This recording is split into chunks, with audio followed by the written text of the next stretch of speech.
So I'm going to go ahead and start off with my November Kit stuff that I did and didn't use. I'll start off with the stuff that I used. I tried to pull in these tags, and even though they did go with the color scheme, I just didn't feel inclined to pick them up, which is okay. Sometimes that happens. I pulled out 2 sets of these from the C'est La Vie collection. The other one was Moonstruck, actually, but I didn't use any of the heart cork pieces, and that's okay too. I did have this from the Auburn Lane collection, and that's what I mostly used for this kit, but I didn't use any of these little embellishments, as well as this Dream and Lucky cutout right here. They're vellum stickers, but those are the only 2 that I have left. I didn't pick them up either. Didn't use any of these puffy stickers, but I think I did have some in this embellishment little set pack that my friend Crafty Maggie sent me. I didn't use any of the stamps, and unfortunately I didn't even use any of these florals on here. I really wanted to try and incorporate them, but I didn't get them in, so I'm gonna have to figure out how to use those. I used 1 line and a dot from the wood dots from Teresa Collins. I did use 13 pieces from this, so that's about half the pack, I guess. I did use stickers from this. These are more like planner stickers, but they're also, I used a couple of the number stickers, some of the heart stickers, some of the word stickers, a little one there, and then one of the word strips here. So I did use some of it. I almost finished this pack of burlap bows. I had 8 pieces in here. I'm down to 2, so I'll probably stick this in with my December stuff so that I can get them used. I did use several of the floral pieces from the Auburn Lane collection. I went into this ephemera pack even though I had some over with my other set of Mishmash stuff. I also went into this sticker book,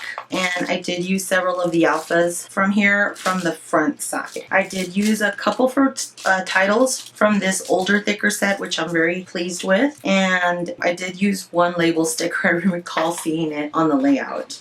So I did use a couple of these stickers on here, but not very many, and these were my leftovers. I think primarily like these, and here are the things that hold it to the paper pad. This was from the other sheet. I think there was 10 sheets in all, and this is a couple of my scraps, and then these were from the 6x8 that my friend Crafty Maggie sent me. So these were all of my leftovers from that, from the 10 papers that I had pulled, is this alone, not from here. Just that. And then full sheets of paper, I had 1, 2, 3 left. So I used up 7 whole 12 by 12 sheets up, mostly, with the exception of the scraps that I just showed you. So for layouts in November, I did this one for the Scrapbook Generations. I think it's a 6x6. It was a hop from Janet over at RTS, and I made this layout. I really like the end result. It's super cute, and it has tons of layers here, and it has different elements and textures that I really like. My favorite are the bows that I used. And then I did this layout, and I have process videos for all of these. Here's that older Dear Lizzie set, and I kind of cut them so that the tails aren't too long, and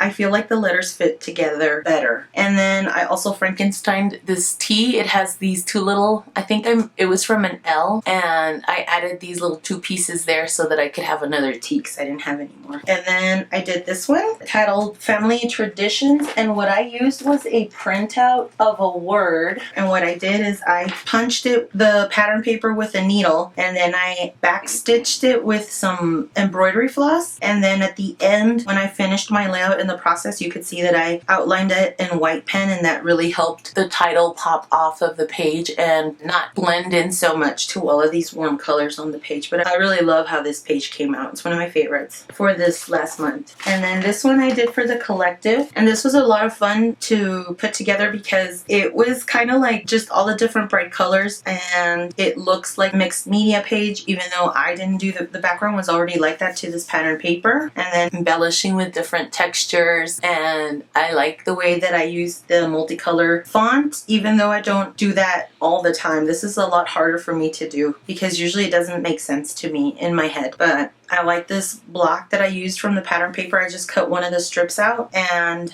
I used a border punch to kind of make it look very feminine and not so blocky. It helps break up the block here, so it gives it round textures here, and it makes it more organic, especially with the flowers and then all the little fun elements like the pinwheels and stuff. And then my last one was this one. I hand cut a heart out, and then I did I don't remember the stitch right now, but I did the stitching by hand, and then I cut out out this border with a border punch and outlined it in white pen. And then I added several of the floral layers, used a lot of the cork elements from Pink Paisley, and then I did another cluster up here on top with one of those burlap bows. And yeah, so that's the end of my layout. And then I think I also used some sequins in the layouts as well. So this will probably stay together kind of just to remind me that I can make that combination and use it on any other layout or try it out on different layouts, not just this line. So I'm going to put that in a space that I have empty in my sequins box. I did have 21 squares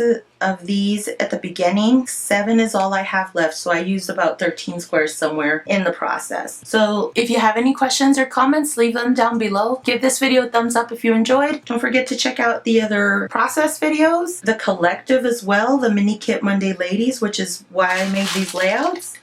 Don't forget to check us out on the Mini Kit Monday Facebook challenge group. Subscribe if you haven't already, and we'll see you in the next video. Thanks so much for watching. Bye!